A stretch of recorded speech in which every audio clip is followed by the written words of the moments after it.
Hey guys, welcome back to Jack Mocks and welcome back to another awesome mock update for Spider-Man's battle against the Sinister Six. Man, it is looking bigger and better than ever. Every week I can just see all the progress and it's just so amazing. But with all that being said, March 18th is going to be the final date for this mock. That weekend alone, I'm going to be releasing not only the finale video, but also the complete walkthrough, the cinematic, and also a complete review on all of the figures used for the mock. So just keep that weekend open because 4 videos alone are going to be released that weekend and it's going to be so awesome. And also on the 18th, I'm going to be releasing some Jack Mocks clothing. So some t-shirts, some hoodies, some hats. Just stay tuned because it's going to be a big weekend for the channel and a big weekend for you. So with all that being said, my fellow builders, let's get to it. So I just want to take a second to take in the overall size and scope of this model because it is huge and I'm so proud of it. I know I kind of do this every video, but every video I just have a new angle that I just want to share because every time I walk by, because my front door is just right there in my apartment, so as I walk in, I see a different angle and I'm just like, yeah, I need to show this to everyone. So this is this week's angle. But to begin, let's kind of zone in. So I really focused on the construction zone and the street and the Daily Bugle, just kind of polishing up this entire area, like I said last week. So let's begin with the Sandman pillar. So for the past 3 weeks, I've been saying that I was going to work on the Sandman pillar. Well, here it is. I finally got to work on it. So I would say, bulked up and kind of cleaned up the look of this section of the pillar to try and make sure that it blends in with the rest of it, and I'm very proud of it so far. I think it looks great. I was kind of nervous about incorporating this part on top because I thought it would stick out, but when you kind of take a second to look at it, it looks actually pretty clean and it fits in really well. As I've said before, I want to actually make this hand like holding a mallet or giant hammer and smashing a car in this zone, and it still is my plan. The one issue though is creating a brick built hammer that really blends with this design, because this design is basically, it's a snot technique where the studs are not on top, they're on the sides. So incorporating that can be difficult at times. But as you can see, I also added this gray part. So what I'm trying to do here is give the illusion that this Sandman hand is popping through the road. And I would say it accomplishes it pretty nicely, actually. What I actually want to do is build around the hand so it kind of does give that illusion of it popping out through the basements or underground layers. So I'm very proud of it. But to move on, as he is going up, he has busted up some piping, as you can see, and he's kind of ripping up the, at least, base of everything, as his sand tentacles are kind of ripping the, as I said before, the base of New York City apart. But that's what I really wanted with Sandman. I wanted to make him definitely at least the main villain for the mock. And I would say I accomplished it pretty well. I have some, sand tentacles throughout. And I would say I'm overall very pleased. This went from 70% complete to 90% complete, which is great because I needed a lot of progress done here. So next week, it's going to be completely finished off and I'm going to have the mallet. The other thing I'd like to note is that I still haven't fixed the lighting for the subway. Because the remote actually doesn't work anymore. I don't know why, because I've only used the remote once, but I'm going to figure it out. I probably will just have to go buy a new one, but if that's what I got to do, that's what I got to do.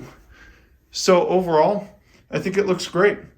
So let me know what you all think, because I really just want to hear what you all have to say. You all give great suggestions about it. At the end of the day, I think it looks pretty perfect. It's not too much, it's not too little, it's just right.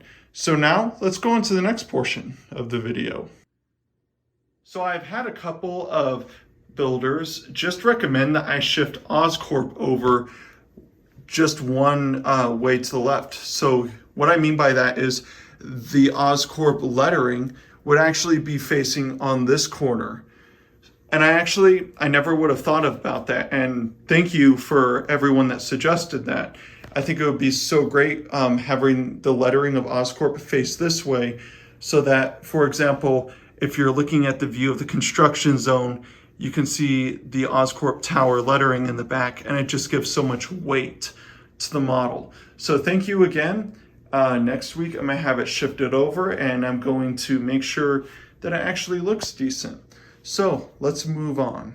So last week, I gave all of you fellow builders the option of A, making a tunnel system for Lizard in this filter bricks area, or B, extending the sewer system all the way out, because let's be honest, the filter bricks right here aren't the prettiest.